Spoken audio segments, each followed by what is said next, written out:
दोस्तों, आज मैं आपको एक बहुत अच्छी बात बता रहा हूं, ध्यान से सुनिएगा। अगर मोहम्मद साहब की शिक्षाओं पर मनन किया जाए, मुस्लिम शिक्षा जो है उनकी शिक्षाओं पर मनन किया जाए तो दो बातें उनमें सबसे अहम है।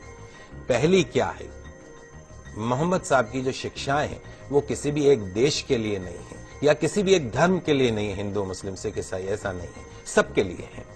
और दूसरी जो उनकी शिक्षाएं हैं, आज से 1500 साल पहले जितनी जितनी प्रासंगिक थी आज भी उतनी है। जीवन का कोई ऐसा पहलू नहीं जिसे बेहतर बनाने, अच्छाई को स्वीकार करने के लिए मोहम्मद साहब ने कोई संदेश न दिया हो। उनके संदेशों को गलत अर्थों में ले लें वो अलग बात है। उनकी जो बातें हैं वो इंसानों को सच की राह दिखाती है। अर्थशास्त्र, इकोनॉमिक्स भले ही ब्याज को मूलधन का किराया, शुल्क या कुछ और माने, लेकिन जो इस्लाम धर्म में ब्याज को ममनू माना गया, अनुचित माना गया है। इस्लाम के मुताबिक ब्याज एक ऐसी व्यवस्था है जो अमीर को और अमीर बनाती है और गरीब को और गरीब बनाती है। इस प्रकार ये एक शोषण का जरिया है।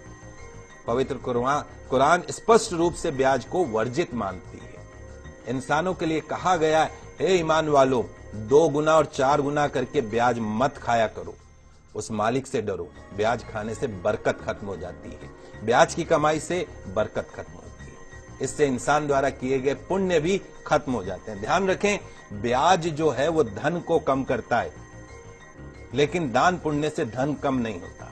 जो लोग ब्याज हासिल करने का निश्चय कर चुके हैं उनके लिए बहाने बनाते हैं, उसके लिए ये एक शैतानी धोखा है। जो लोग ब्याज लेने को सही कारोबार साबित करने की कोशिश करते हैं कि साहब ये तो हमारा बिजनेस है, और लोगों को भी यकीन दिलाते हैं कि ब्याज लेना उचित है, तो ऐसे लोगों को भी इसी प्रकार के शैतानी धोखे के शिकार होते हैं। तो जो लोग ब्याज खाते हैं उनके बारे में कहा गया है कि कयामत के दिन खड़े नहीं हो सकते, उसी तरीके से जैसे किसी को शैतान ने छूकर पागल कर दिया हो। यह इसलिए क्योंकि वे कहा करते थे कि व्यापार भी तो ब्याज के समान है। व्यापार को वैध कहा गया है, ब्याज को पूरी तरीके से अवैध कहा गया है। जो लोग इस हिदायत के बाद ब्याज लेना बंद कर देंगे उनका मामला हुजूर को सुपुर्द है, लेकिन तमाम जानकारी के बाद जो नहीं संभला, जिसने ब्याज लेना जारी रखा, उसके आगे नारकीय जीवन है, उसकी कोई मुक्ति नहीं। तो खुदा के वास्ते उस मालिक से डरिए और जो कुछ भी ब्याज में से शेष रह गया है उसे छोड़ दीजिए। यदि तुम सच्चे दिल से ईमान रखते हो, ना तुम खुद जुल्म करो और ना तुम पर जुल्म किया जाए। अगर तुम्हारे पास धन हो तो जरूरतमंद लोगों को कर्ज दो, उन्हें वापसी के लिए कम से कम इतना तो समय दो कि कर्जदार इंसान उसे आसानी से वापस लौटा सके, आत्महत्या नहीं करे।